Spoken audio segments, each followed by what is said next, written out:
Okay, we'll go ahead and begin.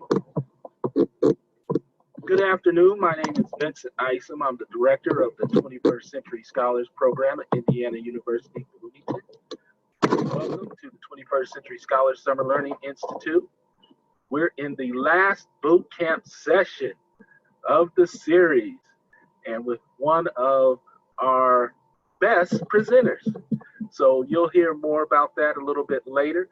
Again, for those that are just now joining us, this series is designed to provide you with information that will be very helpful in your advancement as a student at Indiana University and the transition that you are going to experience becoming a student at Indiana University. It's also going to provide you on Thursday with academic information to make sure you understand the level of work expectation and to provide you with a brush up on some skills and some formatting that is specifically geared towards the college environment. So we have on Thursday a session that is dedicated to English writing, your writing skills in English. So please attend that session so you can get a glimpse on what's going to be expected of you and how to perform successfully in your writing courses and with your writing assignments.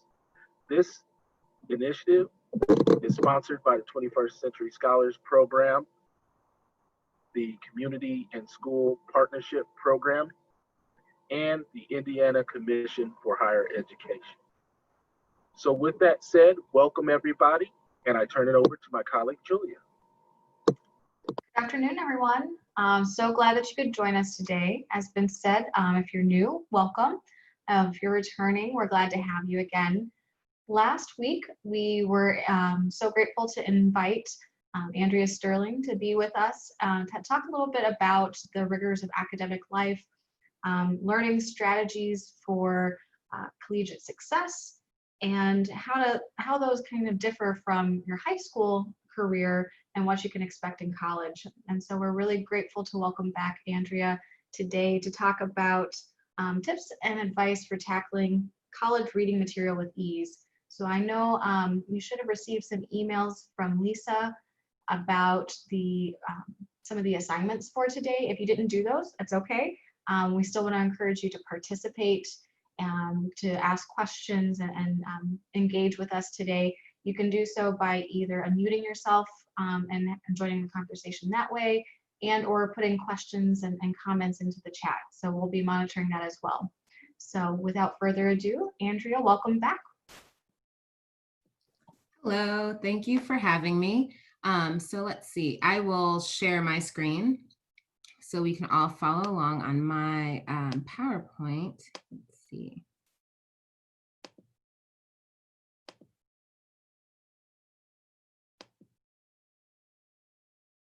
Can we all see it okay? Looks great. Yeah. All right, so welcome to Reading Between the Lines and Thinking Deeply. So today we'll be talking about some critical reading strategies for collegiate success. Really, I will give you some strategies to keep in mind, as well as just tips to keep kind of centered for yourself as you're getting into the readings and the texts. But we'll also be talking about some of just the differences in reading assignments between high school reading and college reading, and why that might necessitate, having more intentional and purposeful strategies for how you tackle your different texts. So this is just the cover, the front page, but my email address is here and it's on the next screen as well. So if you want to email me, if you have any follow-up questions, I'm definitely available for that. I love answering questions, so that's there for you. Some background information on me. I am a PhD student in African American and African Diaspora Studies. So this is a bit of a refresher for people who were here last week, but Abigail, you are a new face. So this is me. I got my bachelor's in Africana Studies and Gender Studies, and then I moved to Indiana and did my master's, and now I'm in the PhD program. So I worked with my department for a while, African American, African Diaspora Studies for teaching, and then I started working with the Student Academic Center. We were really focused on cultivating and building up students for college success and helping them, achieve the excellence that they're looking for. For example, an upcoming, so this is now where I mention a class I'm teaching. Next semester, I'll be teaching You at IU. It's an Education X159 course. And the idea is that we connect the students to the college itself, learning the different resources that are available, all of the kind of different options that you have to find support, but also to elevate your own learning. So we have guests come in and they will be from like writing tutorial services, for example, but we also have people come in from Money Matters and they go over like financial literacy for students. It's also about connecting students to each other. So the final project is joining an organization. You really do a lot of work with your peers, both in the class and outside of it. So you can really see yourself as a full human being. You're not just students. You know, the college experience is not just in the classroom. So how can we kind of give you some skills and strategies to get the most out of it? And then, of course, connecting you to yourself. So doing a lot of self-reflection work and how we can bring that into the classroom and into our readings. So that's the kind of course that I teach in the fall. I partly mentioned this, and this attends to a question that a student asked last week about, you know, even how we decide what our paths are, you know, what we major in, what careers that we want. And so I always bring it back to the question or the concept of purpose and why it's important to know your purpose and what your goals are. So for me, I know I want to teach. And so that's what I do. And I found a way to bring my background information and knowledge in like racial studies, but it doesn't mean that I'm only ever locked into classes about race. I can talk about, you know, becoming a better student. I can teach other types of courses. And the beautiful thing is it just makes me more marketable in certain ways because I can pull from different avenues. And so that's something for you all to think about yourself too, when you're thinking about your majors or even electives that you want to take. You shouldn't feel locked into just one genre because there's so many different ways you can utilize your talents, your skills, as well as your interests. And that way you don't have to feel as divided, that like your interests are just for a fun time and then you can only ever do practical work for later. There are ways of putting it all together. So that's that part. Now I would love to just kind of hear your voices and see your faces if you have your video on, but don't feel forced if you don't, to just share your name. And then, well, I suppose this, because I heard what you said, Abigail. So I guess I might change this question to, maybe share your name and one thing that you're worried, the most anxious about for college, like one thing that you think will be different from high school and you feel some nervousness around. Oh Lord, you want me to choose one? Oh, I guess I'm worried the most about getting behind, if that makes sense. I don't mean like in the work itself. I mean like totally. It's like I'm worried about getting behind like this doesn't make sense. I'm sorry. I don't know. I'm worried about a lot of things. I think you make a lot of sense, what you're saying. Well, because it's like college is different from high school, and I have a lot of college credits already because I've taken a lot of college classes. I have 32 credits already because my high school just offered a lot of them, so I took harder classes. I'm just worried that the coursework I'm taking is going to be too different than the way I've been learning how to study, and I'm not going to be able to keep up with everyone else. If that makes any sense. That makes a lot of sense. Thank you for sharing. Do you prefer Abby or Abigail? I don't care. Okay. Well, you wrote Abigail, so I'll call you Abigail. I would recommend that, you know, not to plug my own stuff, but last week we talked a lot about different learning strategies, and that recording and the PowerPoint is available on the Canvas site. So you can kind of look over that in your own time. That might inspire you to do like additional research, find other strategies that feel more applicable to you and how you learn. They have, and it's not just mine, but all the previous workshops that you might not have been able to attend are available, and they might help kind of assuage some of your worries. So that is something that's there. And I just want to say you make a lot of sense. That's a really common worry. And this might not be comforting to say, but it's one that I think will always stay in the back of our minds. I mean, I've been in the academic game for quite a while, and I still worry about that. But it can be all in how we look at it, right? So how can we maybe use that as motivation if we're worried about falling behind, or that, what we're used to doing is not going to cut it, then maybe that can inspire us to find new ways of tackling things or getting even more on top of the work. So it's all about perspective as well. Thanks, Abigail. And then Java. Yeah, hello, Java. And I think what I'm worried about is just like time management and getting things done.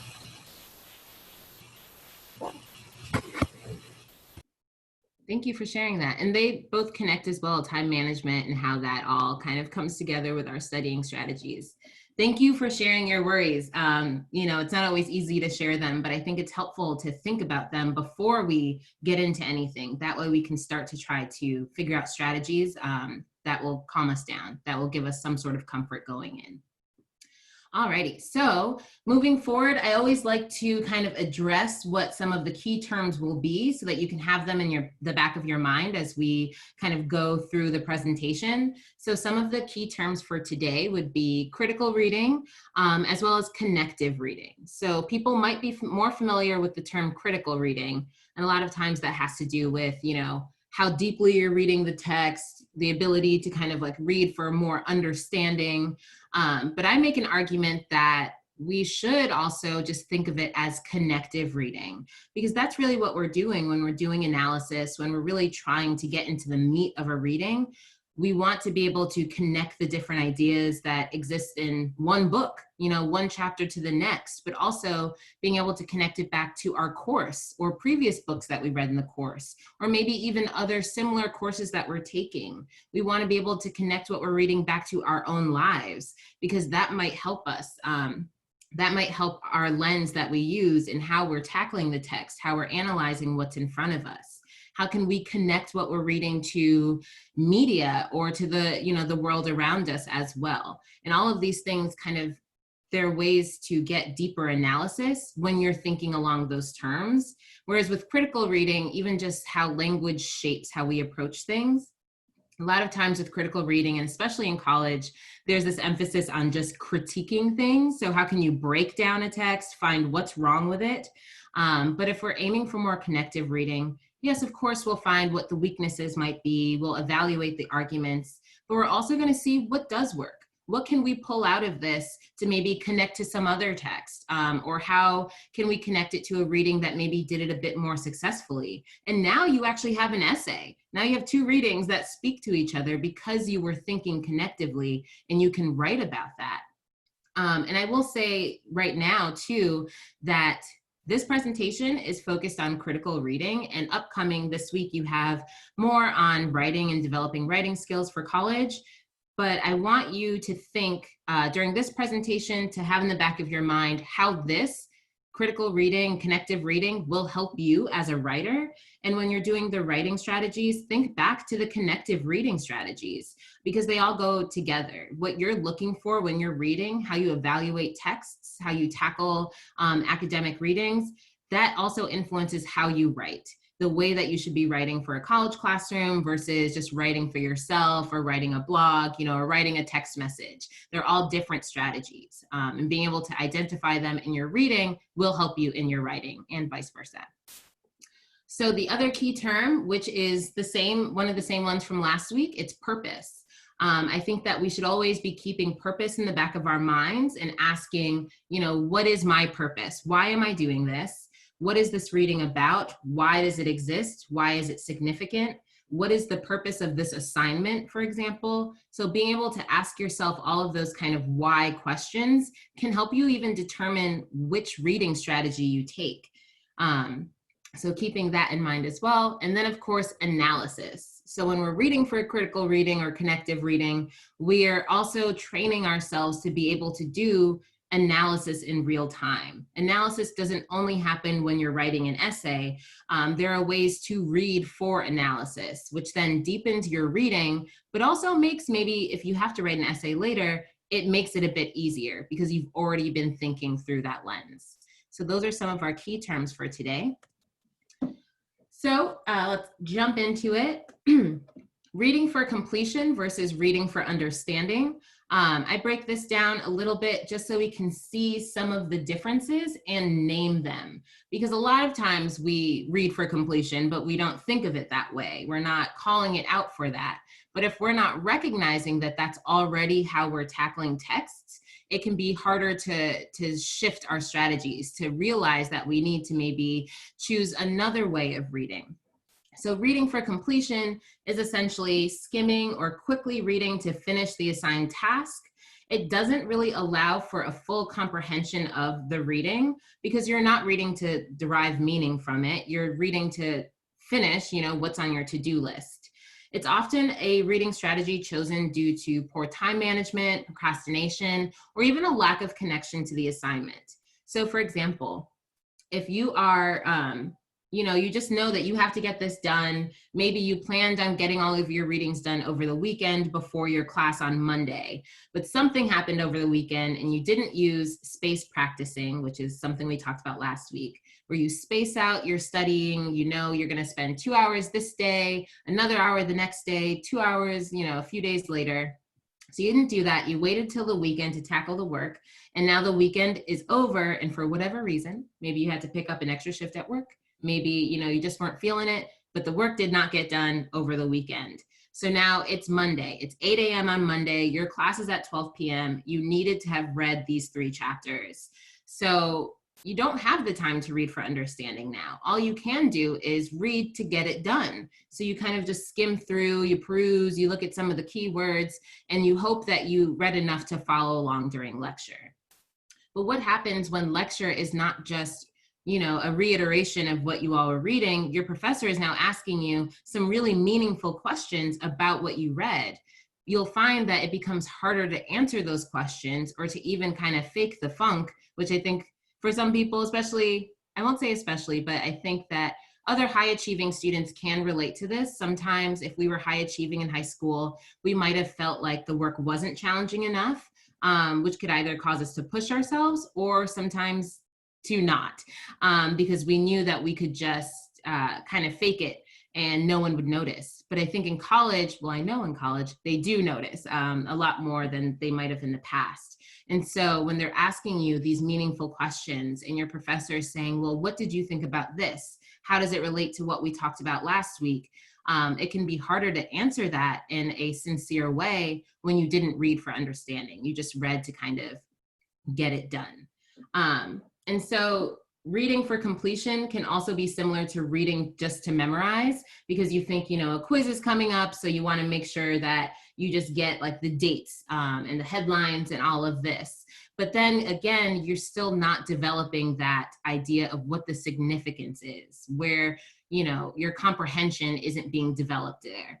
So reading for understanding allows the reader to extract and construct meaning from the text. So now you're not just seeing maybe what the purpose was in the text itself, but you're also able to think about your own meaning. So what did you read? What's the significance of it? How can you connect it to something else?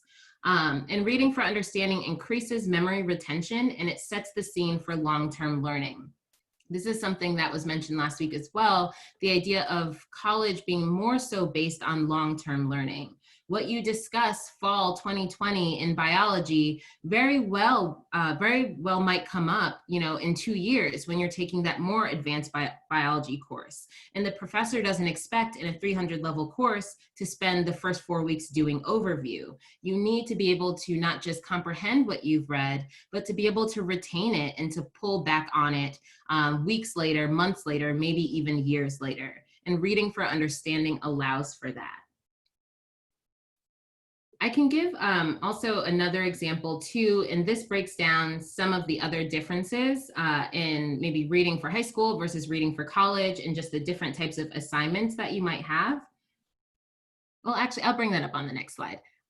But just to kind of give more background here, so reading for completion connects a lot to cramming. So the tendency to cram often goes hand in hand with students who are reading for completion. Again, you didn't set out enough time, you have the essay due, you have the exam happening, you just need to get it done. So this kind of reading is more of a surface level reading. You're focused on the descriptive information, so the what's, the that's, but not necessarily the deeper meaning, which would be the whys, the hows, and the more connective elements. If we were to think about some of the learning strategies that were discussed last week to help move towards reading for understanding, space practice is a really good one. So again, space practice allows you to divvy up your time in a way where you won't feel rushed. You can carve out enough time to truly interact with the text, both in intentional and meaningful ways, as opposed to just kind of getting it done to get it done. Then retrieval practice and elaboration also allows you to see how much you retained. So as a kind of refresher, retrieval practice is also known as testing yourself. So maybe it's you writing down a summary with the book closed, or you create your own practice exam and see how much you remember. Elaboration is where maybe you're teaching the topic to someone else, or you're thinking about how this topic connects to some other ideas and why they connect. So these retrieval practice and elaboration really helps you see what you remembered, what you're able to recall on your own, but also it can let you know what some of your weaker points are. And therefore, when you go to review the text again, you might know to spend more time on what you couldn't remember on your own, or maybe what was confusing to you. With the example of elaboration, if you're maybe teaching it to your roommate or your sister or someone, and they asked you a question and you couldn't respond to it, that might be a hint or a tip for you that when you go back to review the information, you want to see how can you attend to that question that came up. And so reading for understanding helps you with those practices, but it also means that you do have to work on time management and deciding this is the time I have to study, and these are the study strategies I'll be using. And I'm going to make sure that I give myself enough time to read this thoroughly and not just read it to get it over with. So then thinking about reading assignments for high school versus college, this can also help you see why some of these critical reading strategies are important, and how you might need to re-examine the way that you engage with different texts. So for example, in reading for high school, and of course all high schools are different, even all teachers within one high school can be fairly different, but generally speaking, you'll have more assessments that tolerate or even encourage surface reading. So you might have more kind of quizzes or multiple choice exams and book reports. These really just require you to have a level of memorization, to know certain dates, to be able to recognize this keyword and that keyword and know to fill in, the B bubble. A book report, you are specifically just kind of reiterating what was in the book, but you're not necessarily connecting that book to larger ideas or to even add much of your own evaluation of the text. So you're not synthesizing the information as much, you're really just kind of repeating it, which means that reading for completion works pretty well for those kind of assessments, but it wouldn't work for assessments that require more depth. Repetition of the reading during lecture without advancing the discussion is also something that is more common in high school than college. So for example, you might have been assigned, 10 pages to read from the Norton Anthology of British Literature or something like that. And you go to class, you read this, and now the teacher is basically just going over everything that you already read. And they might make it interactive and ask you to fill in a blank or, add a general opinion, but it's not always the more in-depth kind of questions. It's not always asking for deeper meaning or significance. And those kind of lectures are meant to just kind of reiterate what you've already engaged in. Whereas in college courses, oftentimes they might not even go over the entirety of the 10, 15, 30 pages you read. They might narrow in on one part and really expand it a lot. So now what's happening is that the lecture becomes its own text. You can use it, and you have this reading assigned as well. They supplement each other. They're not repeating each other. That means that you have to be able to listen to the lecture, hear it thoroughly, take your notes, also, you know, have the reading in your back pocket and have your understanding of that reading, understand them separately, but also learn how to understand them together. Those are some of those differences as well. I'll use the example too, to make it more specific and less kind of abstract here. So the difference between reading to memorize or knowing that you have a multiple choice quiz coming up is very much the difference between, you know, making sure that you remember July 4th, 1776. You know, that is the date of independence for America. So you know that the quiz is just going to ask you, when did America become independent, right? And you have this date, you memorized it, that's it. But a college course might actually have it as in a deeper essay question. So maybe it's a take home, maybe it's a timed essay, but now it's not just asking you about the date, it's asking you what you think, you know, independence even means. Why was it important for them to fight this war and to achieve independence from England? What were they searching for? You know, what was the end goal? And then you might even need to kind of connect even further out, connecting different time frames. So now you're being asked to discuss and question your own assumption as to what freedom and independence means. It means that you have to ask yourself, well, what is the author saying? Do I agree with that? If I don't agree with it, then why?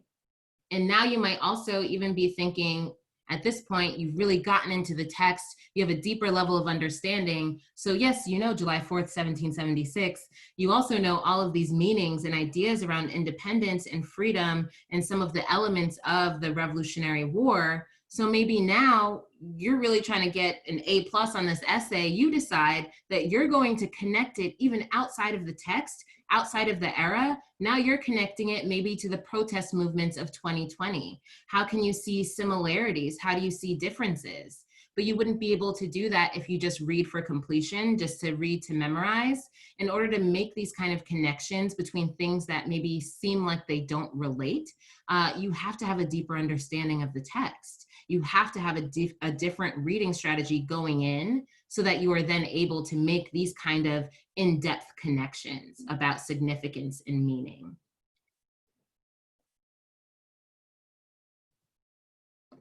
All right, so the anatomy of a text is something that's really important to keep in mind.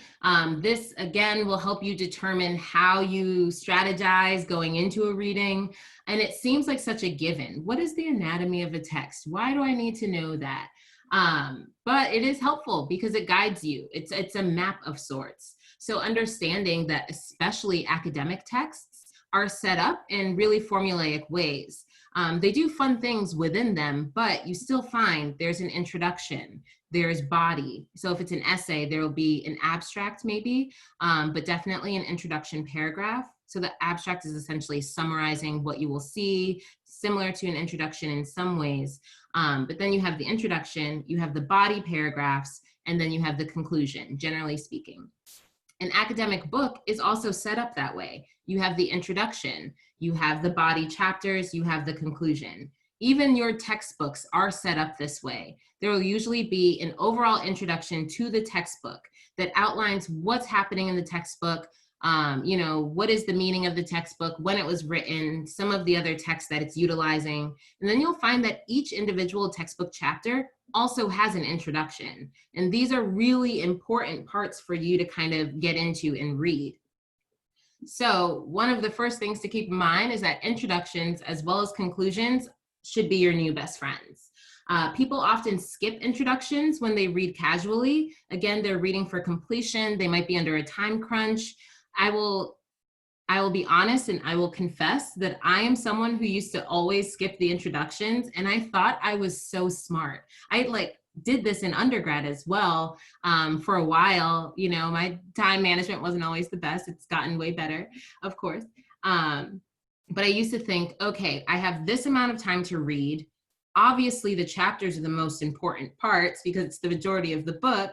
So I'm just going to read the chapters and it all makes sense. But what I had to learn was that the introduction is where the setup is all happening. When you're reading just the chapters on their own, you're missing how the author decided the book is connected. The introduction is where you're going to find some of the background information, the context, as well as a brief discussion of related information. Sometimes they'll call this a literature review. So this is where you'll see, how this book or this essay that you're reading fits in the larger conversation around this topic. And it's also where you're going to find one of the most important things, which is the central thesis and argument. So if you skip the introduction and you're just going to the different chapters, you might get the sub-arguments and the sub-theses of those chapters. It'll relate it back to the main idea, but it won't give you kind of the way that the major thesis was being formed. That's all happening in the introduction.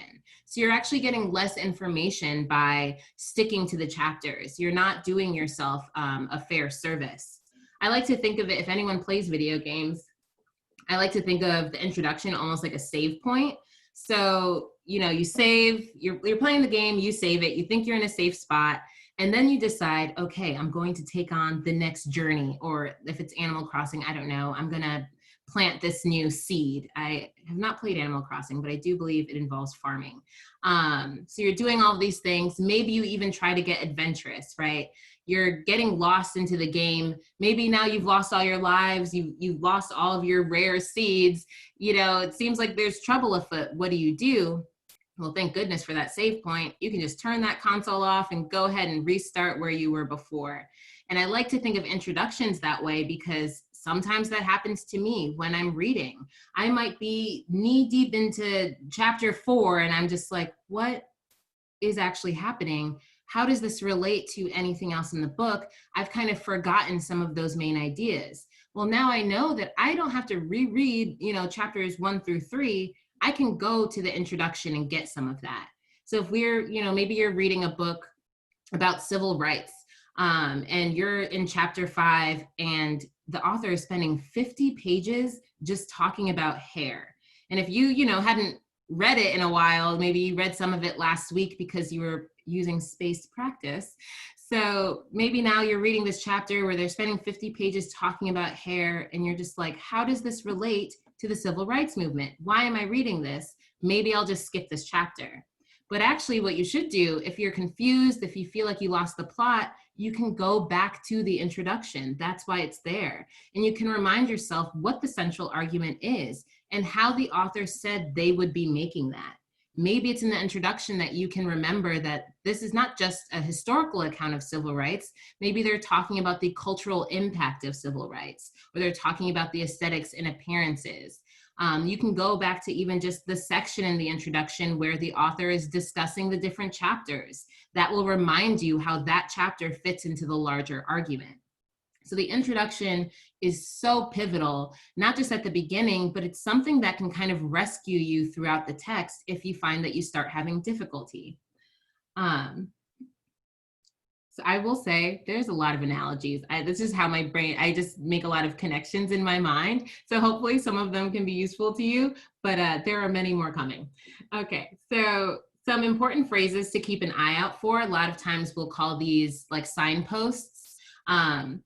They're essentially just things to look out for, both in reading, but also you can learn how to bring this into your own writing as well. So for example, I will argue, I will explore, I suggest, I will show, I present. These are all kind of ways for you to recognize that what's about to come next is probably the central argument, or at least a main argument. And so now, of course, because you're reading for understanding and you have your pen out, you can start marking up that paragraph, that sentence, because you know something critical is about to happen, right? I will argue. Well, yes, you need to know what the author is arguing and how it connects to other ideas. The body of the reading is kind of the next part, right? So this is essentially the chapters or the paragraphs. It's where you're going to find further elaboration on the thesis or the central argument. It's also where you'll find supporting evidence, any relevant research questions, and more detailed claims about the topic. So of course, the introduction is giving you some of this information, but it's the individual chapters where you'll be able to spend more time reading about it, learning about how they research this or why it's connected to this subtopic. So this is also where you can see some of their other supporting sources being used in more detail. And this is so useful, like recognizing that the body is where you're going to see some of this, because if you're ever assigned some readings and you know that you have a research paper coming up at the end of the semester, you can tackle at least one of the texts. I think that's one of the things that stops people or leads to procrastination when they have 15 to 25 page papers. They're worried about how they'll find enough sources to help them. But instead of just being worried about how do you make sure you have 10 sources going into it, just start with one that you can think of, even if that one was the one that was assigned for class. Because as you're reading through it, you're going to see them make references to other sources, right? You can see that in the footnotes, the endnotes, and in the actual body of the essay or of the book. That can then give you a sense of where you can turn to next. And so I give that too as just like a little tip, but also just a reminder of how all of these little pieces bear so much significance. Something that might just seem, like a throwaway reference can actually be very useful to you moving forward. So just keeping that in mind too, that essentially, basically everything in the book was put in there with intention. So that means that there's some sort of significance for you to derive meaning from. And then, of course, we have the conclusion. So in the past, people might have been taught that conclusions are where you restate what is in the introduction. I know that when I first learned the 5-paragraph essay in elementary school and in middle school, they basically said that, write your introduction, have your body paragraphs, and then your conclusion, you can kind of just repeat what you said at the beginning. But what you'll find, especially as you're doing more reading, and this is why I emphasize connecting this workshop to your future writing workshops, is because what can help you elevate your writing is what you're finding in the text that you're reading. If you might read a text and you're evaluating it and you think it's absolutely disorganized, then you can keep that in mind to make sure you don't write in a similar structure. Or if you see how a writer is presenting certain evidence or how they even kind of wrote up their conclusion, that can inspire you to see that there are many different ways of tackling a conclusion or organizing your paper. It can help you become a better critic of your own work when you learn how to identify these things while you're reading. So an academic conclusion is not simply refreshing what you've already read. It actually takes us through the path of the text. It brings together what's come before, but it also pushes the ideas even further. So oftentimes academic conclusions will discuss the future or even next steps. And it's because there's an understanding that knowledge is ever growing and shifting. An author might say what their next book is going to be about, essentially. Maybe something that was just a chapter in this one book is going to become a full book later. Or an author might mention, because what you'll find is that in the conclusion is also where researchers will admit to some of their own weaknesses. So they might admit that there is a gap in some of their research, or that they weren't able to study certain populations that are relevant to the overall topic. They might make suggestions for future scholars to look into particular avenues that are related or important for the field. You'll find a lot of this in the conclusion. So it's having the conversation that's been being had throughout the reading, but also letting you know how to take it further, what the sequel can be. So conclusions are really significant for that purpose as well. And again, can be a seed for you as a scholar to see, what's missing. Maybe that's something that you can add to the conversation, or at least during lecture when the teacher asks you or the professor asks you, what went wrong in the text, you can say, well, here it is. I found that there is a major gap in the literature. The author admitted to that in the conclusion, et cetera, et cetera. So the anatomy matters, and it kind of shows how each part bears their own significance on their own, but also how they work together. Do we have any questions on the anatomy of the text before I move forward?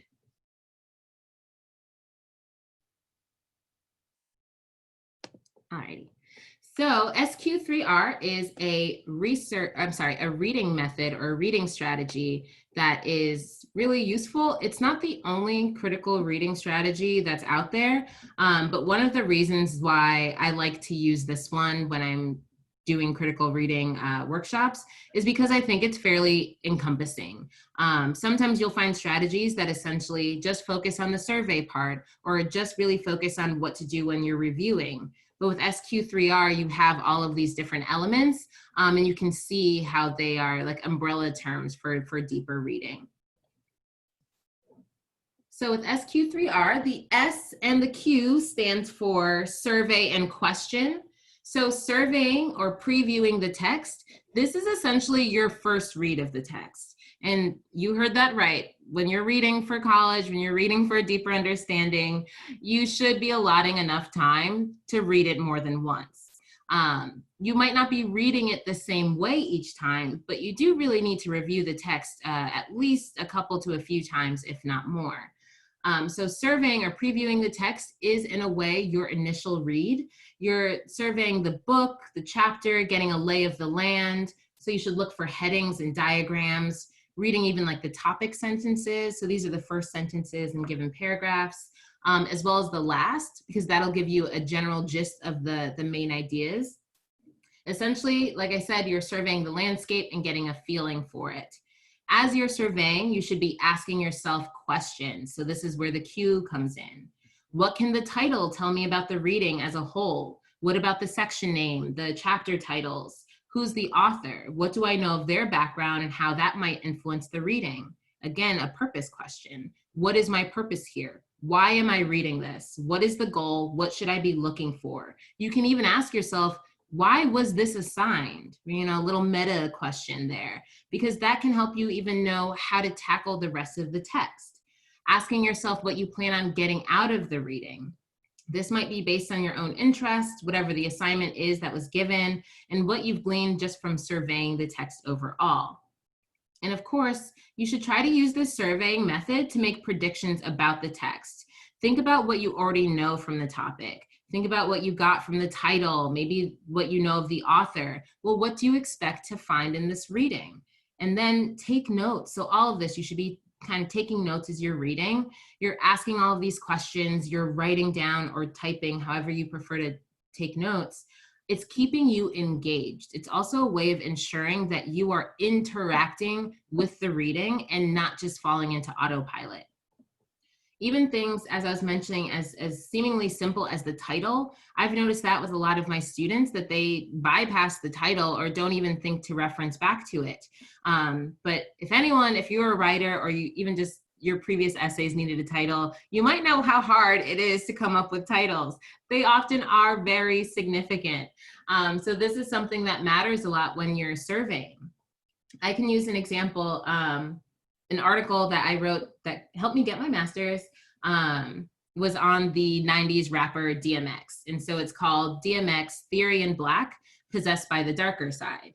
Now I know what all of that means, but someone who maybe is not involved, in African-American studies, doesn't know that theory, they might be like, what is happening in this title? But at least it sticks out. And it can tell you some things, right? You see theory in black. You don't know if that is the name of a type of theory. You don't know if that's just me saying something, but what you do know is the word theory is there. So you know it's not going to be a simple historical text. That is telling you something. How you read for history is going to be different than how you read for philosophy or how you read for theory. A lot of times for me, what it tells me is I definitely need to take a dictionary out as I'm going through this. Possessed by the Darker Side is actually a song lyric of his. But also, as you're reading, you're thinking possessed, darker side, what is that? It might even make you think of like horror movies or dark elements in that way. And you would be thinking correctly because the article is about how DMX uses themes of horror and themes of like darkness and the demonic to talk about race. And so you can get some of these things even from just looking at the title, asking yourself certain questions. It can tell you a lot. For me, when I'm reading, I look for certain keywords before I even get into a text because I want to know, am I reading this because it's going to help me with my future arguments? Am I reading this because I disagree with the text? I've learned certain keywords, so maybe the umbrella topic seems perfect for me. But now I'm realizing that they're saying a phrase Like, let's say for me, my research, I don't engage in color blindness because I'm actively working with race. But if I read something that talks about, the benefits of color blindness, that might tell me I don't need this reading right now, or it might tell me that this reading is perfect because I can get some counterpoints to speak towards or speak against. But I would utilize a different reading strategy for that, to know that I'm going into a text to critique it versus going into it for it to support my arguments, or just reading it for general understanding. So that's why the surveying at the beginning helps, because you can decide how you are then going to move forward with the text. So now we're reading. You've done the surveying, you've done the questioning. Now you are doing some of your central reading. Read through the text. Look for answers to the questions that you've been considering. So remembering the Q and SQ3R. Through surveying, you should have a general idea of the main arguments.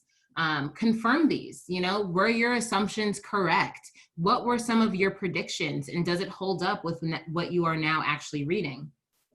Identify the evidence used by the author and how they use that evidence to help them make their arguments. And of course, like I mentioned before, and I will spend the next 2 slides talking about, take notes. Write down what you think the main ideas are. Write down your own reaction to the text. Was it interesting? Do you feel like it was well argued, poorly cited, boring? That is something that you can say, I thought the text was uninteresting. The thing is, why that would not fly in an essay is because you didn't say why. But you can say, I found the text uninteresting because the author did not, properly cite. I couldn't identify how this reading existed in the larger conversation on this topic. It didn't speak to me in those manners, right? Always following up with why you felt the way that you felt. I emphasize this, and I am purposeful in using even the word feeling here, because your feeling and your thoughts on the reading and on the work matters. A lot of times we talk about objectivity and how important it is for academia, but objectivity is complicated. It's hard to actually be completely absent of biases or assumptions going into readings. What is helpful for you is to identify them before you go into it. That way you can counter them if necessary. And also, if you do feel, feelings and thoughts are okay, if you have them, that can inspire your future reading. That can inspire how you write about the text. But just remember the difference between a journal entry, and like a diary entry, and an academic essay that you're writing for a grade, right? So you always want to say why, supporting your arguments. And so we become more skilled at supporting our own arguments when we can identify how authors do that too. And of course, you want to find keywords that seem important for the text's main ideas. Try to define these within the context given. Also, be sure to look up any new words or familiar words that are used in different ways, and write down the meanings. This is so important. Write down the meanings. If you own the book, if it's a PDF, you can just write it right on the text. But if you find a word that you don't know, or it's being used in a way that is just unfamiliar to you, the best thing to do is to look it up. And that will help your future reading, that will help your own writing, and just, your knowledge of different things. So I mentioned that there will be 2 slides on note-taking. These are, guys, I have this up here because I know that you can get the PowerPoint, so that way you can kind of, keep these in mind and look through them again later. But just like some things to keep in mind would be your note-taking from the beginning to the end. Starting with the S, with you surveying, you should be taking notes. So highlighting and writing or typing in the margins is a common practice for note-taking. I'm not going to dissuade anyone from doing that. I own a lot of books, and that's because I need to write in the margins. Uh-oh. Are we still here?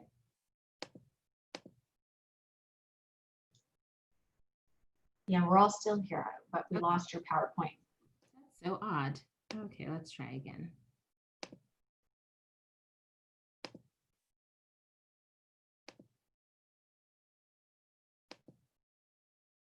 Good? Okay. I think that may have been me trying to switch my thing and I hit a wrong button.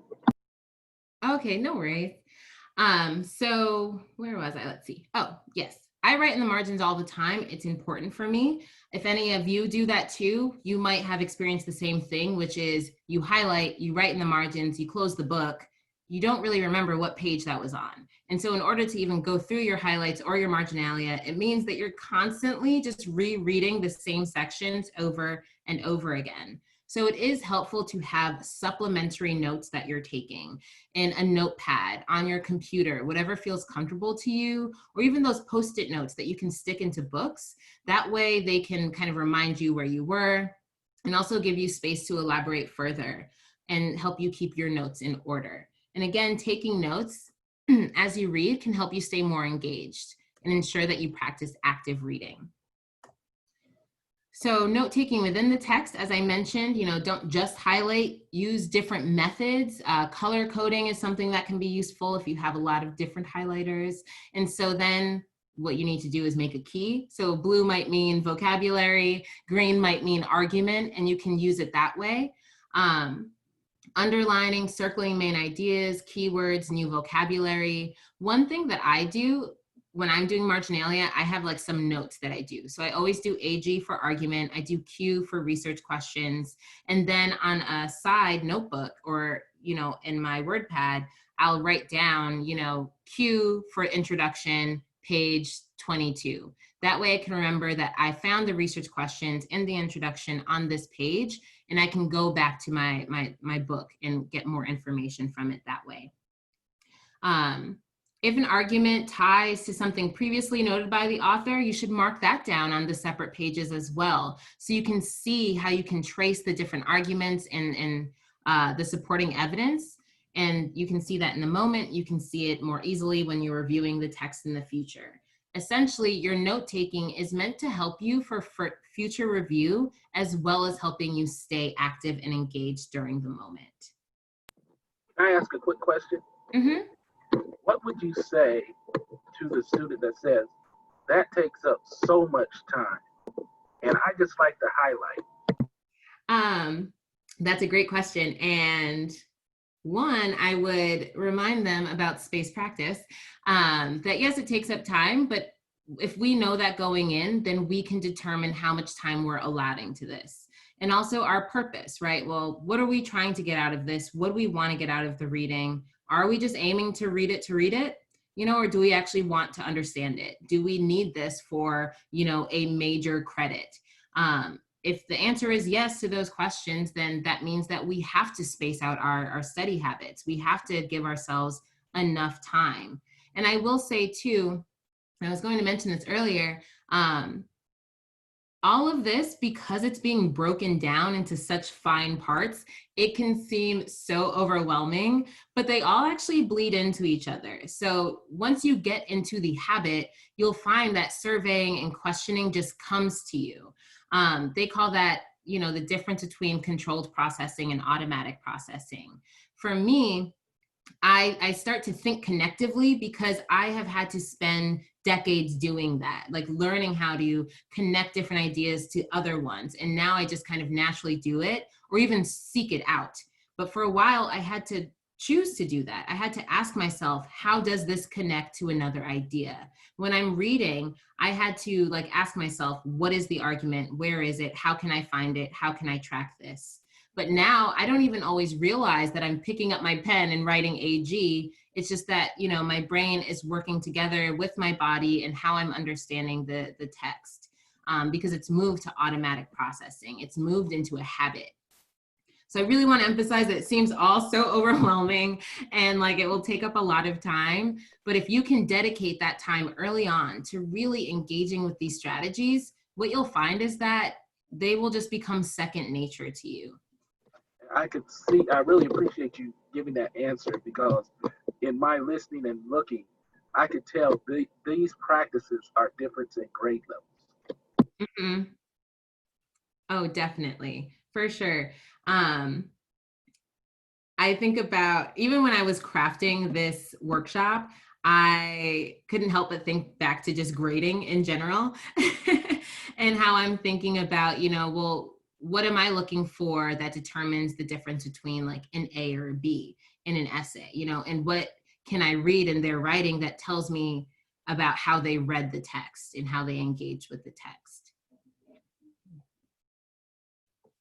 So then the next R is recall. This connects back to the retrieval practice as well, the idea of testing yourself, really seeing what you can remember from the texts. So with this, you want to think about the selection of readings in your own words, how you understood it. So when you're doing this, when you're recalling, ask yourself, does it make sense? If not, work through your recall again. If it's still not making sense, then this might indicate that you need to read the text again. If you can't recall the main ideas and the evidence that was used, then you might not have properly read the text. You might have realized that you were skimming for a while. This might happen to people, you know, you're reading, you think you're really engaged, but you find that you even have to just keep reading the same page over and over again because you weren't actually taking it in. You weren't actively engaged with the reading. So you can spot this in the moment, but sometimes you won't spot it until you're trying to recall the information. So a thing that you can do that can help is writing down a brief summary of what you read. If you notice, textbooks and like academic books tend to have a lot of space at the end of any given chapter. Now this is only relevant if, again, you own the book, but that space is partly for you to take notes. And so you can use some of that space at the end to write the main ideas and keep in mind, you know, just what the arguments were, essentially summarizing it. And so summarize it, then go over your notes that you were taking as you were reading, go over the text itself, see, you know, what might be missing from your summary, you know, what are things that you seem to almost overemphasize? And that might also tell you something about your specific interests, which can be inspirational for the future or when you're deciding on other texts to read. And so much like the retrieval practice, it is absolutely critical that you go back over the information. Don't just go off of what you remember because you might not be remembering it accurately. So you want to just double check all of that. And then of course we have the last R's. So we have a review or essentially reread. So when you're reviewing it, you're going back through the questions that you said at the beginning. Can you answer them? Can you identify the main arguments and ideas as well as the evidence that was used? Can you identify how the evidence was used and the efficacy of it? If not, reread it. So this is, again, why, to go back to the question of this seems like it's going to take a lot of time.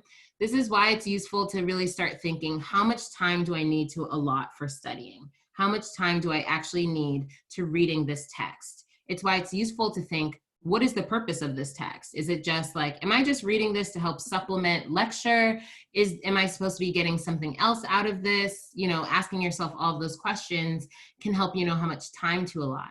Maybe you're a bit like me, that I know that it takes me a while to read like a really dry historical text. I just lose interest quickly. So the amount of time that I'm allotting to like a traditional historical text is going to be different than the time I allot to a theoretical text, or if I'm reading, you know, poetry or literature, because I know I can go through that a little bit faster and still understand it because I'm not bored.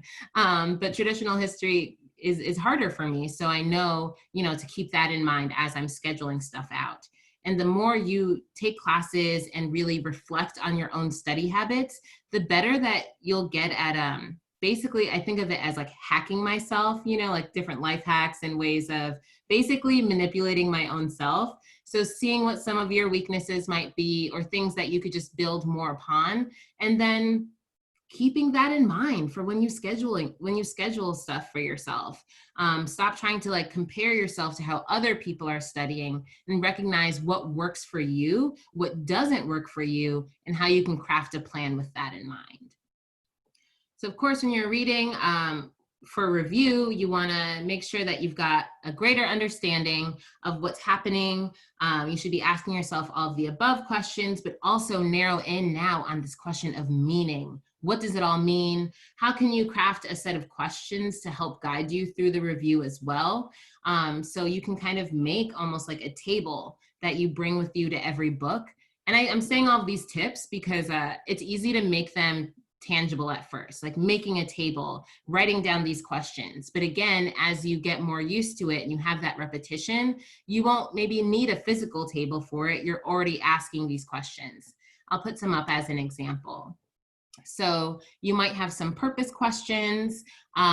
You might ask yourself about the audience. Who is the intended audience? Am I a part of the intended audience? How so? Right? Really asking yourself these questions as you're reviewing it, because that will give you a deeper understanding of the material itself. Of course, evaluating the author's strengths and weaknesses within their argument. So you can set these up in your notepad or however you take notes as questions to ask during your review process. But again, in the future, you might not need to specifically have a table asking you, why and how were these strengths and weaknesses, because you're already looking for that now. As you're reading, like you just think it immediately.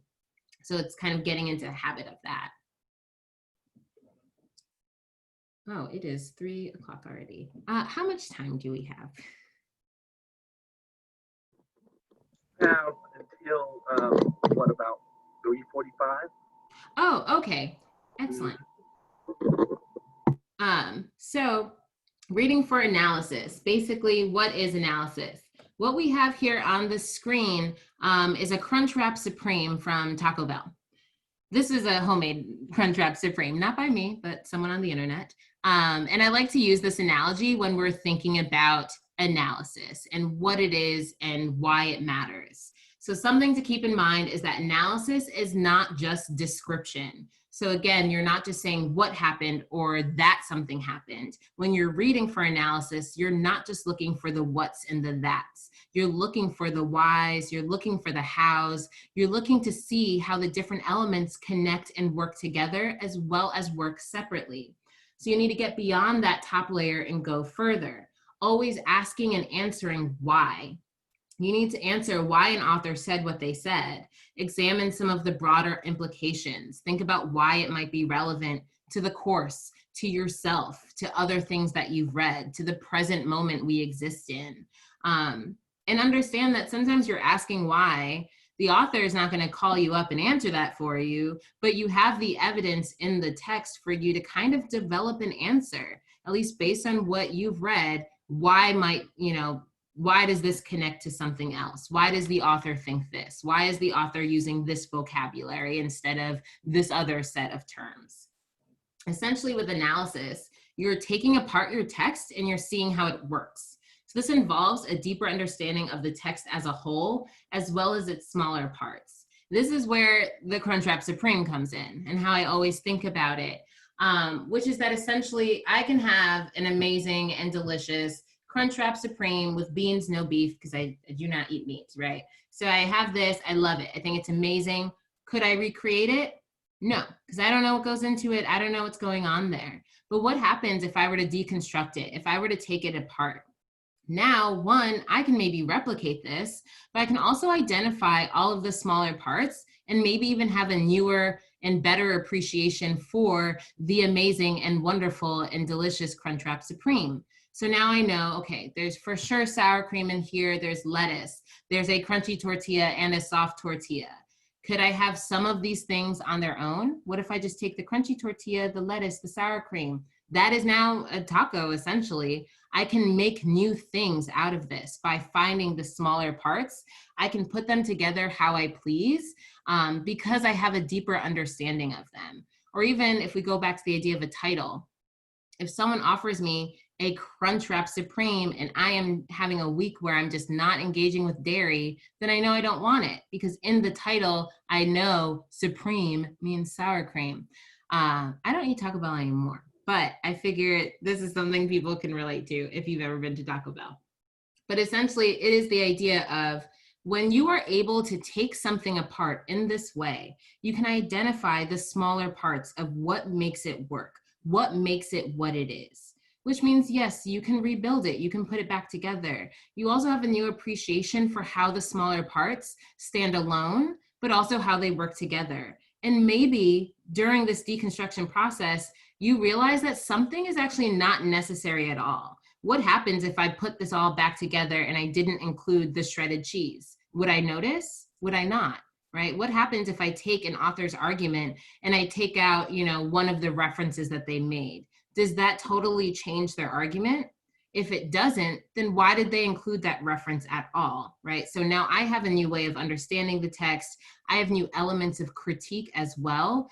And now I can even see what are some weaknesses in how it was structured and how I can make sure to not replicate that in my own writing or future reading. So thinking too, I mentioned a lot, a text. Well, what is a text? And there's kind of this jokey thing that we say the world is a text. And the thing is, it's true. College will utilize a broader array of texts than high school. A text can essentially be anything that's readable. Essentially, this means anything we can decipher meaning from. So some texts are obvious. These are chapters from a textbook. There are books in and of themselves. They could be essays, but also other texts can be something like a TV advertisement, a song, even yourself. So like the identity circle activity that we were thinking about for today was essentially like using yourself as a text, figuring out, what are some of the building blocks that make you, you? How do they stand alone? How do these different identity categories come together to make you who you are? And then how can you put that in conversation with other texts? Because it's happening all the time. It's just often happening subconsciously. When you think about who you are, what your interests are, things that you like to engage in, that then influences how you're going to listen to Taylor Swift's new album, right? For me, I don't like Taylor Swift. I listened to her new album because I heard that it was going to be like folky acoustic. I know I like that stuff. I still didn't like the new album though, but this is how we can think about, ourselves and how we exist as a text, exist as something that is just filled with meaning, and how that works with other texts, other readings. What we're getting out of something has a lot to do with how we're even looking at it and how we see ourselves. So then, of course, different texts will require slightly different approaches. How you analyze a TED Talk, for example, is going to be slightly different than how you might interact with a reading. How you read even a book that you got at the airport is going to be very different than a book that was published by a university press. They're written in different ways. They're looking for different things, and they have different audiences that they're speaking to. So you're going to tackle those books somewhat differently, right? And this goes back to the reading for completion versus reading for understanding. When you're at the beach and you're reading your book just to hang out in the sun, you're probably just kind of reading that to read it. But if you're reading for an essay, you're reading for school, you're going to want to tackle it differently. Or even if you know that you're watching a movie for fun versus watching a movie for an assignment, you need to watch it differently. You can't just have the movie playing in the background. You need to be trained to be looking for certain things. Maybe now you're even just looking how the color scheme is working in the film. And do the clothes that they're wearing right now speak to the larger idea, their larger themes of the film itself? These are the different ways that we engage with separate texts. So the reading strategies discussed thus far can still be useful in helping you examine and analyze even the most unconventional texts. So we can think of ourselves as a text, as I was mentioning. So when you're reading, it's helpful to identify what your purpose is in reading it and how you relate to the text at hand. For you to identify what your purpose is, you have to have some sort of a sense of self, or really be thinking about that question. This is made easier if you have a better understanding of who you are. Having a sense of yourself as a text can help you synthesize what you know, both about yourself, your general interests, as well as the information from the reading. So this primes you for more connective and reflective thinking. It allows you to get that deeper understanding and derive more meaning from the readings, because you at least have one point of connection going in. Maybe you know nothing else about something related to the topic, but you know you. And so now you're reading, about the classic cinema of 1950, but you know some things about yourself, you know some of your own interests. How can you relate that to how you're reading about films made during that golden era of cinema? So now it would be moving a little bit into the circles. Was anyone able to do the identity circles? If so, you can just like raise your hand. You can send me a private message. If not, can you also send me a message so I know?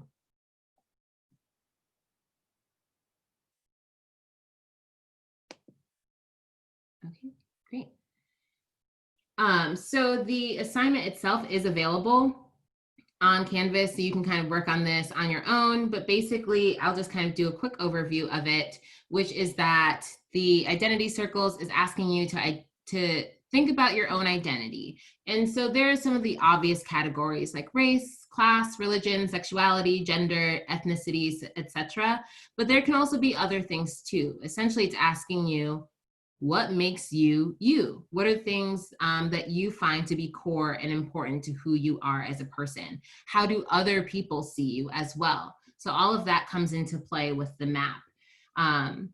So that would be, for example, the given or attributed identity. So for me, some people see me as intimidating, and I'm not. I know I am a sweet teddy bear, but I also, if I get that comment enough, I have to recognize that that is a way that I'm being perceived. So then what does that mean? How do I include that in my social identity map in a way that is true to how people see me and how therefore I'm navigating in the world, but also where I'm not compromising some of who I am? So then I analyze that. I think, well, why is that? I'm on the taller side. Maybe that's a part of it, right? So I include that into my map and how I'm defining myself.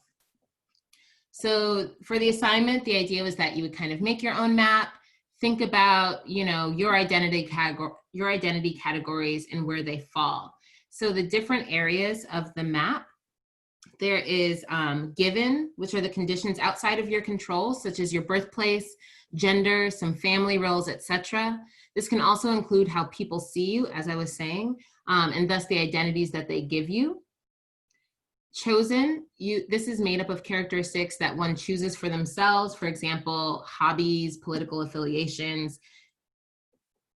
If I play The Sims a lot, then I might include myself or put that in my map as like, I am a simmer, or I'm a gamer. So that can be something as a chosen identity. Then of course you have core, which is made up of attributes that you feel like make you you. So these are like some of the most important things. And then you should keep in mind that some of the different characteristics can be in more than one section. So you don't have to feel like because it showed up in your given that you can't put it in your core or that you can't put it in your chosen. So then, Abigail, if you're still with us and you're thinking about it, even if you weren't able to, you weren't here with us last week, but kind of like thinking through it just based on how it's been described here, and Java as well, we can share some of our thoughts about who we are, how our identities fall into this map, and maybe how we can think about analyzing ourselves as texts.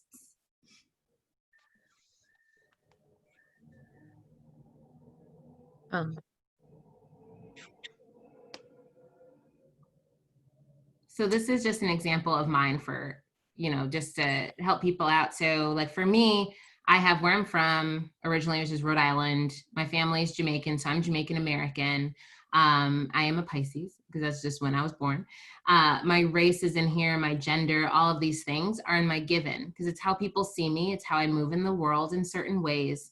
And some of these things I didn't actually choose for myself. I didn't decide, I want to be born in Rhode Island, but I was.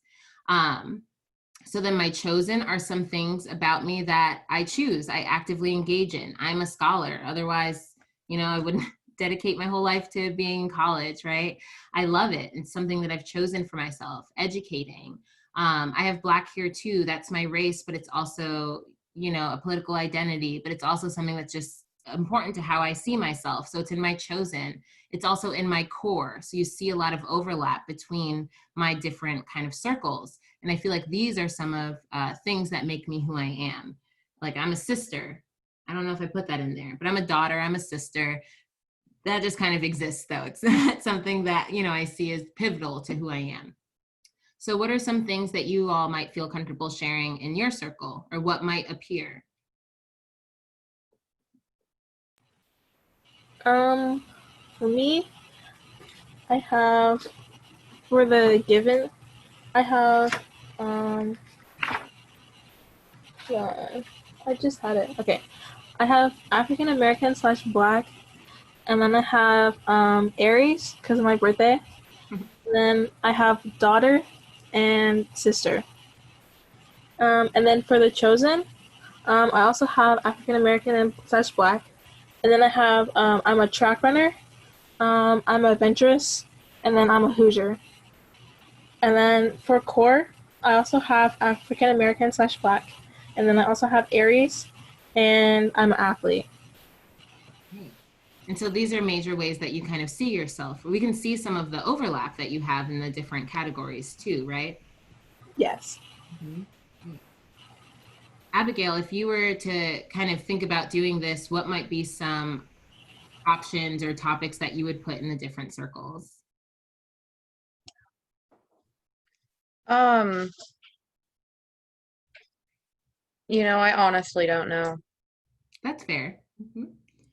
Well, keep it in the back of your mind, kind of thinking about, is that's the secret to this activity, and I do it in person.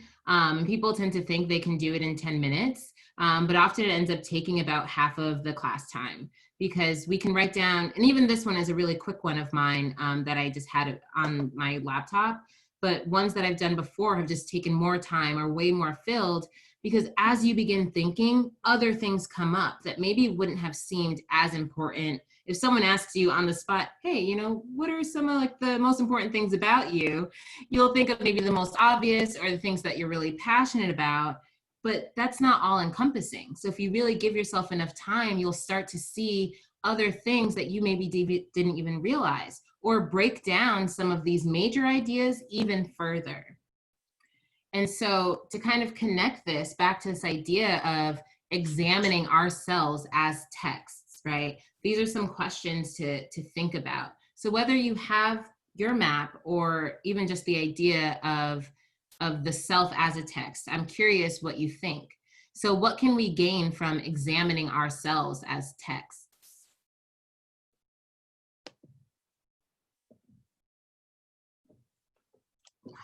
I actually have to go. I'm sorry. Oh, that's okay. Thanks, Abigail. Java, what do you think? Um, um,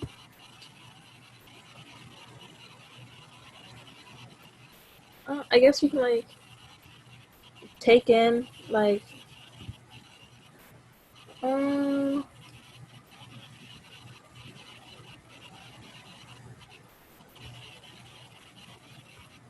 I mean I guess like as text we can take in something about a person and then well I don't know. That's okay. So let's say that, for example, you had essentially a reference to athleticism in multiple categories in your circle. So then, it seems like that's something that's important to you, right? Yes. So how might that even influence your purpose or some of the classes that you choose or shows that you watch? Do you think that it has an influence on that or not? Oh, yes, actually, yeah. Mhm. And so then what could possibly happen if you were to do even more of a deeper dive in figuring out or thinking through some of your other interests? How might that help you in reading, or working through different texts? How can you put yourself in the work in that way? Um, it can make, it can like, I can like learn about myself more, I guess, Hmm. and for So, other people to learn more about me. oh yes, definitely. So then do you think it would ever be possible that you could learn about yourself more through a reading and being in touch with some of these elements of who you are? But do you think that you could also learn more about that reading because of, shared interests to what's being discussed or things that maybe you don't have as a part of your identity circle? How can that determine what you're getting out of a text? Um, if we're like discussing, maybe I could like relate more to the text, depending like what it is, or maybe if like something wasn't originally in my circle, but like we were discussing and maybe I want it to be in my circle, then maybe that. Yes, definitely. You are on the right track. You can have confidence in your ideas, because that is very much it, right? So, maybe having this sense of ourselves can help us determine what text we want to engage in. If you're given a list of readings from your professor, maybe you can get a sense of where to start when you think about yourself. We used this example, I think, during the Q&A last week, when even like, how did I decide what I wanted to major in and then form my whole career around? Well, I have a gender studies background. I'm in African American studies now. These are both things that also showed up in my circle. They're clearly things that are really important to how I see myself and how I identify. I then can use that as inspiration for future choices, but also how I engage in different readings, which ones I like. I think I mentioned this last time. My dad used to always say that I was that kind of kid that was always just like, why, and that might sound familiar to you all right now, because probably the word I've said with the most frequency in this presentation is why. But after learning that, when my dad told me that story about myself, and I was amused because he was slightly annoyed even just thinking about it, but because it made some things make more sense to me. Not only like my past and how I decided to, really focus on more theory and philosophical texts, but also in a way, it made it easier for me to justify what I'm doing. That I know I'm not just in a classroom just for the sake of it, but that, this is my passion. This always has been a part of my identity and who I am. It makes sense that I'm now doing this in this way. Or why, I read theoretical texts a little bit easier than I read maybe more descriptive texts in the sense of like historical text, for example. So it can give me that better sense of myself, both as Andrea, but also as scholar, also as reader and writer. So there's some things to kind of think about going forward. I'll kind of move through the Adichie part. But I do, if you return back to this, or anyone who watches this later, some things to think about with the texts. This is essentially allowing us to practice all of these strategies that I outlined. So even just connecting things that seem seemingly disparate. So you have your identity map activity, which is very much a self-reflective exercise. You're examining who you are. But now I'm asking you to think of your map as a text, as a reading, and put it in conversation with the Chimamanda Adichie piece, where she's talking about the danger of a single story. What does that mean to hold certain prejudices or preconceived notions of people, of places, of things, and how that doesn't allow us to get, an accurate sense of what is around us. And then, of course, there's the TED Talk by Emily Smith, which I highly recommend. Just important questions around leading a meaningful life. What does that mean to have meaning in our lives? Are we looking for happiness, or are we looking for meaning? So these different items, they seem slightly, like they're talking about different topics. We can maybe see how the identity map and danger of a single story come together, but then what's up with this talk about happiness? How does that relate? But this is where, some of those critical reading strategies come in. If you're reading all of these different items, knowing that in some way they're going to be put together, that primes you even as you go into them, thinking, okay, what can I connect to this other piece? Are there shared words? Do they talk about somewhat similar things? What are some topics that they connect on? What are some topics that they don't seem to connect on, right? So even seeing where the differences or absences are can actually be incredibly useful for you. And of course, seeing how maybe texts build upon each other. So if you're thinking about your identity map, and you're going back to the Chimamanda Adichie piece where she's talking about danger of a single story, well, now let's look back at your map. Is your map telling a single story? Or are you allowing, different elements of who you are to shine through, and how you're crafting that story of yourself? But then now we can actually connect that back to the TED Talk, because a part of what she says in leading a meaningful life is having a sense of your purpose, knowing, how you feel belonging, how do you feel connected to other people? And of course, she ends with storytelling. So we're actually coming back to this overall idea of what it means to tell a story and to have stories of ourselves and stories of other people and how they come together as well as how they come apart. And that's one of the ways that I kind of even think about connections with other human beings and just navigating in the world. In a way, it's just all connective reading and critical thinking, because I have to know or have a sense of myself as text. I know the spaces that I'm in. When I'm in a college classroom, I might interact with that differently than I would if I'm at home or if I'm out, on the street or going to Kroger. Thinking about how all of these different pieces exist separately, but also recognizing how they come together and how they interact with each other. So being able to develop this skill in your reading, it ends up bleeding into other aspects of your life. And it does elevate kind of how you see things, how you move more intentionally. So then you're able to kind of practice it when you're doing work, when you're just kind of living in the world, and it all just like feeds upon each other. And it kind of quickens the ability to turn it into automatic processing.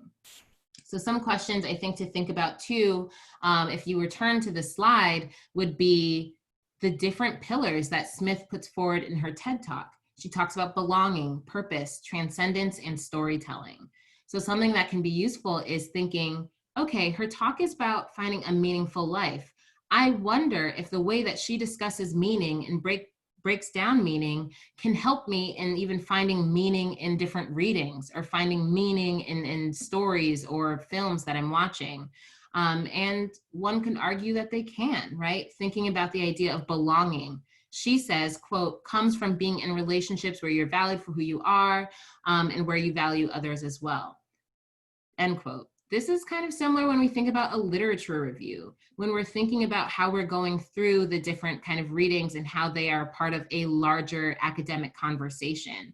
So thinking about the belongingness of the text that you're engaging with, the purpose, what drives them forward, the idea of transcendence, which is essentially being able to connect to a higher reality. For a human being, that might mean one thing, but when you're trying to find meaning in a text, that is still the question you're asking. What does this connect to beyond itself? And not just within the same school of thought that it exists in or other authors doing the same work. Now we're asking ourselves, how can I connect this to the real world, to the world around us, right? Going back to my earlier example, the difference of knowing July 4th, 1776 and, American fight for independence and being able to connect that to the present, right? To transcend it from even that time and space and connect it to present day, movements, whether it's happening here or in other countries. And then of course, storytelling, being able to connect the parts into a larger narrative.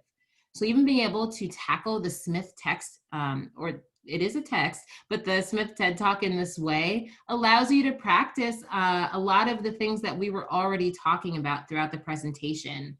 Being able to survey the ideas, forming questions, but honestly, most importantly, at least for this slide, how you can make different connections. And in order to make these connections, you have to have a pretty good understanding of the texts that are in front of you. And so I would just say that something to kind of think about too is connective reading for collegiate success. So in many ways, the college journey is all about connections, right? What we were kind of just talking about. So making sure that you can see how you connect the material from one class to material from another class, a more advanced course or even a completely different subject. But then of course, you're connecting the material you're learning to your own life as well as your future. You're building connections with others in the spaces that you occupy. So again, just thinking about how these strategies are great for studying and elevating your reading practices, but you can also use them, like I was saying, intentionally to connect to the world around you and recognizing how it can really be a beautiful way to just build upon each other. Using these strategies as you study can also help you, navigating college, can help you navigating interpersonal connections and vice versa, right? Bringing all of that back upon one another. All righty, that is the presentation for today. Thank you.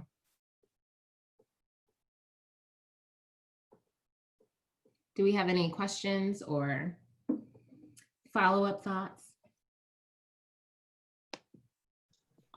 Don't be shy.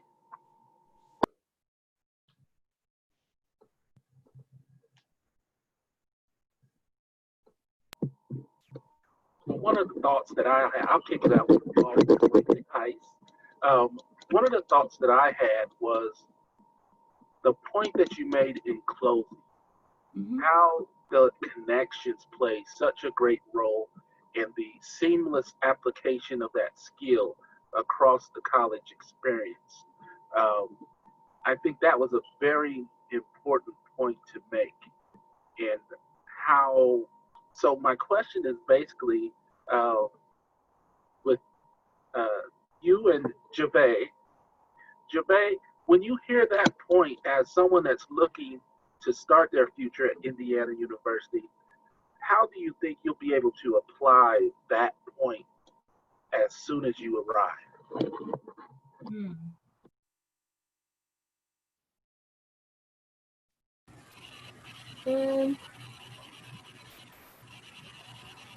Like when I arrive,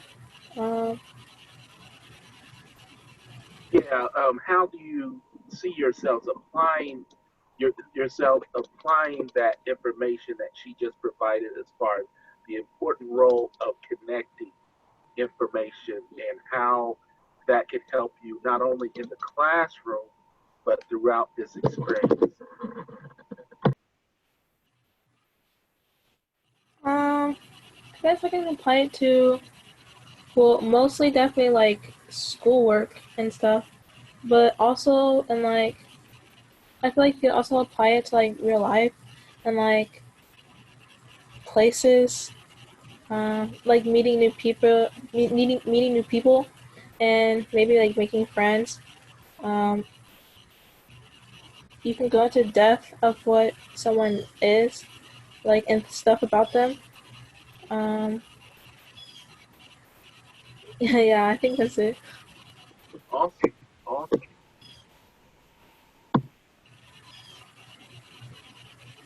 Yeah, I think that was an excellent answer and application of, how we can take the connective reading strategies and apply them to what we're reading, but also how we interact with others. So hopefully, you can follow through with that when you arrive to campus or, start the school year.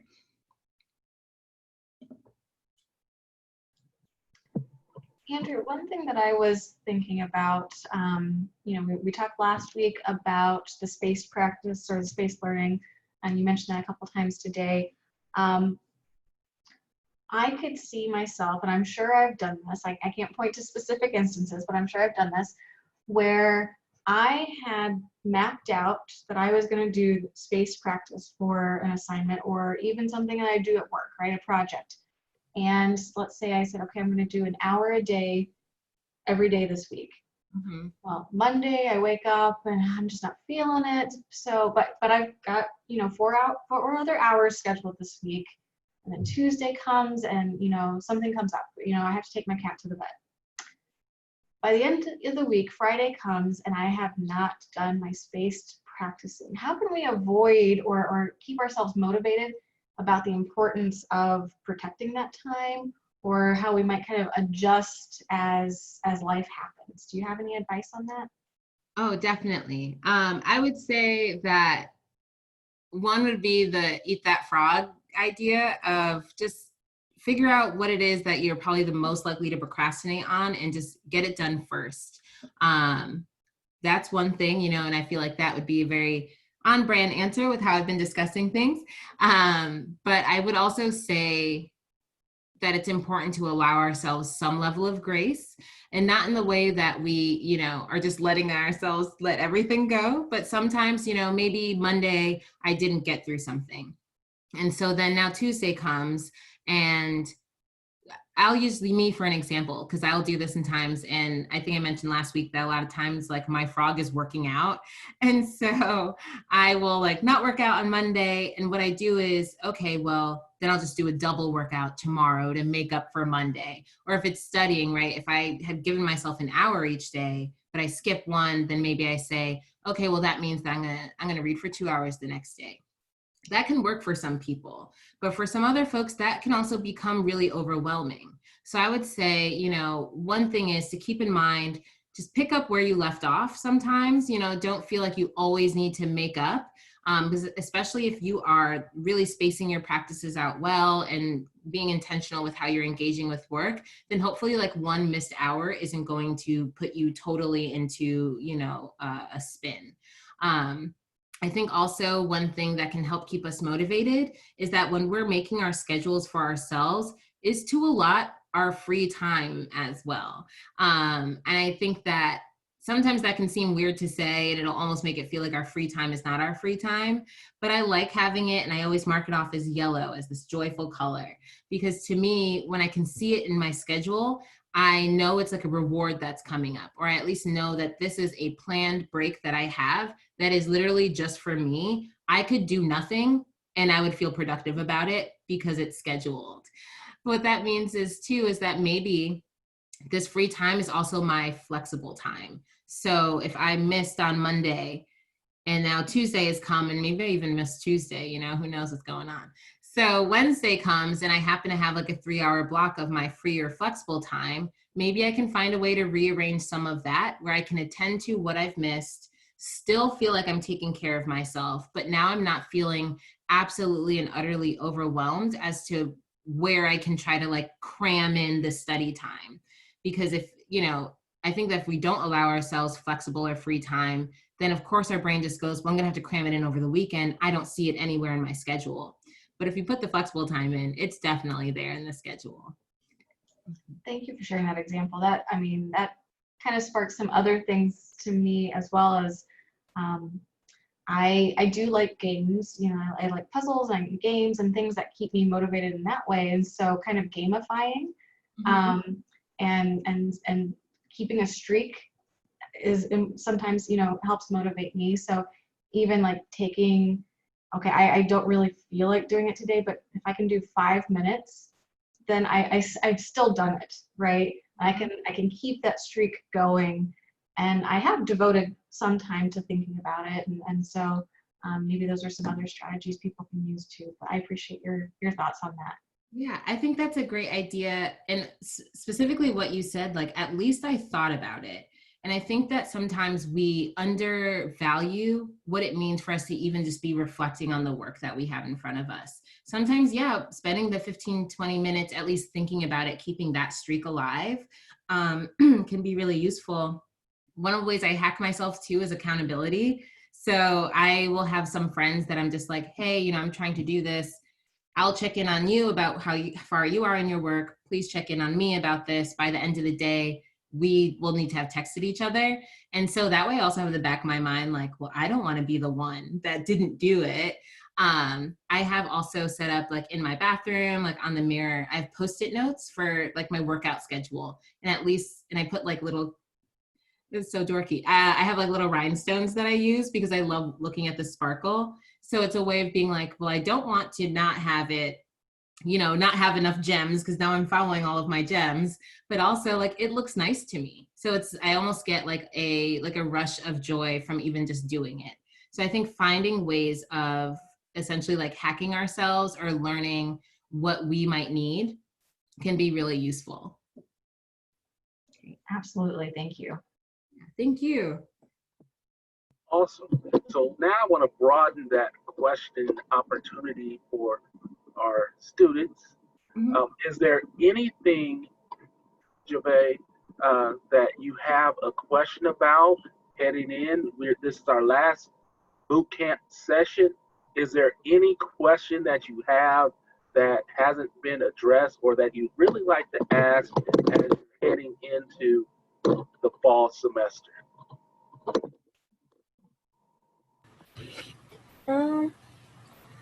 I think all my questions have been answered. Thank you. Good, thank you. Awesome. We just wanted to make sure. So, Andrea, if you would please send us a copy of your class flyer. I want to send it out via distribution list blast through Lisa so that our students do have an awareness of the class, but also the person. I think that's going to be very good. Thank you so much for the work that you've done during this process and the work that you do during the academic year. You're much appreciated. Thank you.